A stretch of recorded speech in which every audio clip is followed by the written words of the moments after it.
Welcome to JD Clips. Please enjoy the short versions of our famous videos and keep learning. And don't forget to subscribe.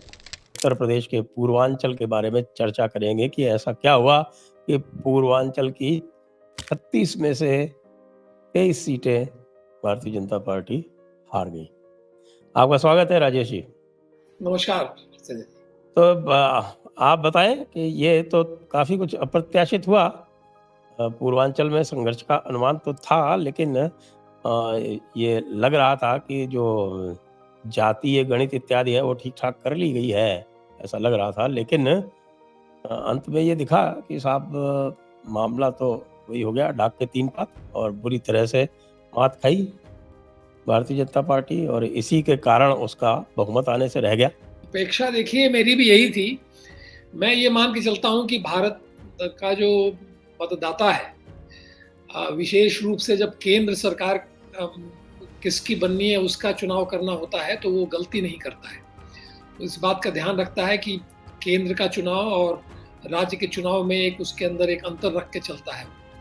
उसमें गलती करते हुए मैंने नहीं देखा, जो बचपन से मैं तो बचपन से चुनाव को देखता रहा हूँ और समझता रहा हूँ। तो जो भी मैंने देखा है कि जबकि मैं हमेशा जब जनसंघ था तो उसके साथ रहता था, बचपन में भी प्रचार करता था, पोस्टर वगैरह लगाता था। फिर बाद में जब मिली जुली सरकारें बनी और उसमें कांग्रेस ओ वगैरह के भी कैंडिडेट खड़े हुए, उस समय मैंने देखा था जिसमें कि इंदिरा गांधी जो है 1970-71 वाला चुनाव जो भी है वो जीती थी। तो उसमें मैंने ये देखा कि हमें जरूर लगता था कि हम हार गए हैं, लेकिन जो निर्णय होता था जनता का वो सही निर्णय होता था उस समय के लिए।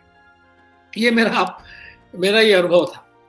तो वो अनुभव और वो उसके आधार पे मैं जब 2019 वाला जो चुनाव हुआ उसमें मुझे लगा, उसमें अगर आपको याद होगा तो एक बुजुर्ग व्यक्ति ये कह रहा है कि अरे केंद्र का चुनाव है।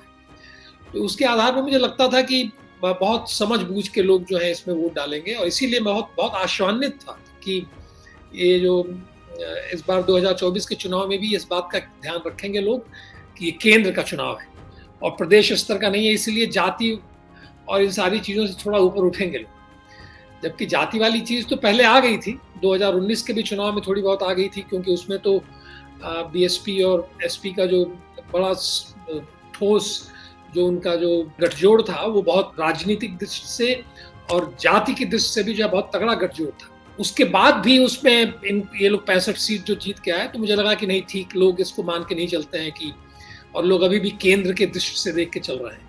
और यही अपेक्षा मेरी इस बार भी थी, क्योंकि इस बार तो और भी चीजें स्पष्ट हो गई कि समस्याएं बड़ी हैं और कौन सी समस्याएं हैं और कितना महत्वपूर्ण है कि मोदी जी को वापस सत्ता में आना कितना महत्वपूर्ण है, और एक डिसाइसिव मैंडेट के साथ सत्ता में आना कितना महत्वपूर्ण है। इसलिए मुझे लगा कि कुछ गलती नहीं होगी।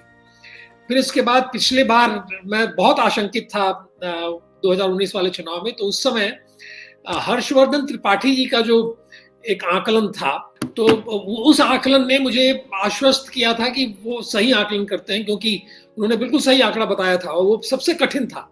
2019 के चुनाव को प्रेडिक्ट करना बड़ा कठिन था, और बलिया में जो कुछ चल रहा था उसके आधार पर भी मुझे लगता था कि गड़बड़ हो सकती है। लेकिन फिर मैंने उनके आकलन को सही माना और वो एकदम सही आकलन था उनका। तो इस बार भी जब उन्होंने आकलन किया, और तो मुझे लगा कि चलो ठीक है, सब कुछ है लेकिन ठीक हो जाएगा। लेकिन जब परिणाम आना शुरू हुए और जब शुरुआती दौर में मेरी बहन कलकत्ते में रहती हैं तो बड़ा परेशान होकर, मैं तो देख नहीं रहा था, मैं 2 बजे के बाद ही देखता हूँ, तो उनका फोन आ गया तो मुझे पता चला। तो मैंने उनसे फिर भी कहा कि नहीं घबराइए मत, अभी शुरुआती दौर है, बाद में ठीक हो जाएगा। लेकिन ठीक नहीं हुआ, तो ये बहुत ही अप्रत्याशित था। और तो वो जो जिनके आकलन की आप बात कर रहे हैं उनका क्या आकलन था? उनका आकलन वही था कि 70-74 के करीब सीटें जो है बीजेपी प्लस को मिलेंगी, और वो 2014 के आकलन के हिसाब से चल रहे थे। सभी का आकलन यही था। इसका मतलब हम बिल्कुल ही जो नीचे की जो हवा थी, किस प्रकार से वोटर सोच रहा था, वो पूरी तरह से जान पाने में असफल रहे। अयोध्या का उदाहरण मैं बताता हूँ आपको, जो अयोध्या से इस समय समाचार आ रहे हैं, क्योंकि अयोध्या तो हमारे घर के पास ही है। तो अयोध्या में जो प्रत्याशी का चयन हुआ वो लल्लू सिंह, वो प्रत्याशी के विरुद्ध अप्रत्याशित गुस्सा था, और दूसरे जो भी वहाँ पर विकास के कार्य हुए, उस विकास के कार्य का ठीक है वो अयोध्या का नाम तो बढ़ा, लेकिन उससे जो लोग अफ़ेक्ट हुए थे, उनकी व्यथा-गाथा को किसी ने नहीं पूछा। वो तो और यही है।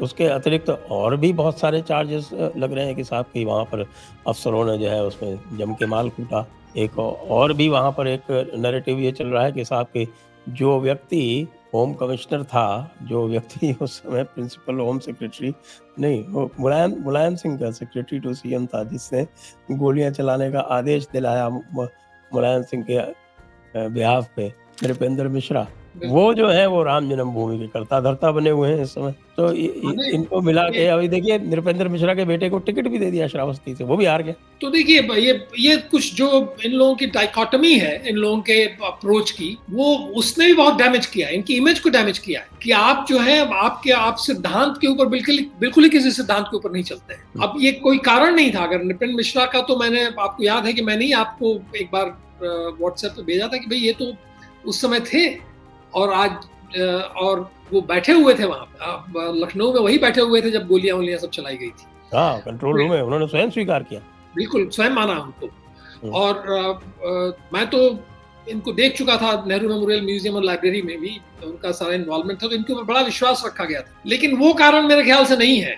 अयोध्या वाला कारण ये जरूर कारण हो सकता है, जहां वो तोड़-फोड़ की कार्रवाई हुई थी, सब कुछ हुआ था, उसके अंदर एक असंतोष उपजा हो और लोगों को, विशेष रूप से होता क्या है कि लोग किराए के घरों में रहते हैं। जो बनारस में भी ये परिस्थिति आई थी कि लोग किराए पे रह रहे थे, तो किराएदार तो निकल गया, कॉम्पनसेशन जो है जिसका मकान था उसको मिल गया, तो किराएदार को उसमें कुछ मिला कि नहीं उसके बारे में किसी को पता नहीं है। और दुकानें टूटी, सड़क का चौड़ीकरण जो हुआ उसके अंदर जो है, तो उसमें थोड़ा बहुत असंतोष रहता है, लेकिन इतना बड़ा असंतोष उसके लिए नहीं हो सकता। मुझे लगता है कि अयोध्या में भी इन लोगों ने कॉम्पनसेट किया है, अच्छे खासा अमाउंट कॉम्पनसेशन के लिए दिया है। असंतोष से अधिक जो है मुझे लग रहा है कि जिस तरीके से रणनीति बनाई सपा ने, और वो रणनीति मैं बता रहा हूँ केवल सपा की रणनीति नहीं थी, वो ये रणनीति जो कांग्रेस और जो इंडी गठबंधन के जो रणनीतिकार थे, इन लोगों ने बहुत ही सोच समझ के वो रणनीति कर्नाटक के चुनाव के बाद ही बनानी शुरू कर दी थी, और इसके बाद उसको इन लोगों ने रेप्लिकेट किया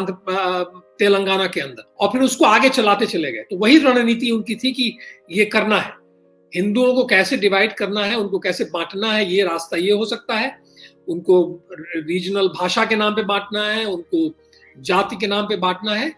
और उसी हिसाब से सोशल मीडिया में हर जगह ये नरेटिव चलाए गए कि भाई देखिए, एक छोटा सा एक वक्तव्य जो उसको उछाल के राजपूतों को गाली दी जा रही है, और ऐसे करके हर जगह फैलाया गया उसको। और ये जो बहुत महीन काम हो रहा था, इसके ऊपर हम लोग तो देख रहे थे, हम लोग उसको रिस्पॉन्ड भी कर रहे थे, लेकिन मुझे लगता है कि भाजपा के रणनीतिकार लोगों ने इसको पूरी तरह से इग्नोर किया। इसीलिए मैं कहता हूं कि इनके कान जमीन से नहीं लगे थे, ये कहीं हवा में उठ के जो है सब कुछ कर रहे थे। तो जो उसका डैमेज हो सकता था, जो उसका नुकसान हो सकता था, उसको ये लोग देख नहीं पाए। और जहां भी इन लोगों ने उसको नहीं देखा है, वो उसको भुगता है लोगों। और ये जानते हुए अच्छी तरह कि सारे प्रयास किए जाएंगे कि बांटना है, हिंदुओं को ब्राह्मण के नाम पे, क्षत्रिय के नाम पे, ओबीसी के नाम पे, दलित के नाम पे, किसी तरीके से हिंदुओं को बांटना है। इसके बाद भी इन्होंने उसको एक अपनी रणनीति नहीं बनाई कि उसको कैसे काउंटर करेंगे। ये बड़े दुख की बात है कि इसका मतलब यह है कि अगर मान लीजिए पीएमओ के अंदर ये सारी रणनीतियां बन रही थी, या मान लीजिए अमित शाह उस रणनीति को बनाने में थे, कहीं कोई इनका थिंक टैंक रहा होगा जो इन सारी चीजों को देखता होगा, वो बिल्कुल ही इन सारी चीजों को सोच नहीं। तो उत्तर प्रदेश की हार शुद्ध रूप से जो है, ये सबसे बड़ी मूर्खता की जमीन से आपके कान नहीं लगे हुए तो उसके कारण हुई। और अगर वो रहते तो ये अपना रिस्पॉन्ड करते उसको। मान लीजिए ये जो प्रशासनिक व्यवस्था है वहाँ उत्तर प्रदेश की, जिसकी बात आप कर रहे थे कि वहाँ नौकरशाही की जो समस्या है, उस नौकरशाही की समस्या को भी अगर जमीन से इनके कान लगे होते तो उसको ये पकड़ पाते। अच्छा, जमीन से कान लगने की बात तो यह है कि आप ट्विटर पे ही जो आपको लोग भेज रहे हैं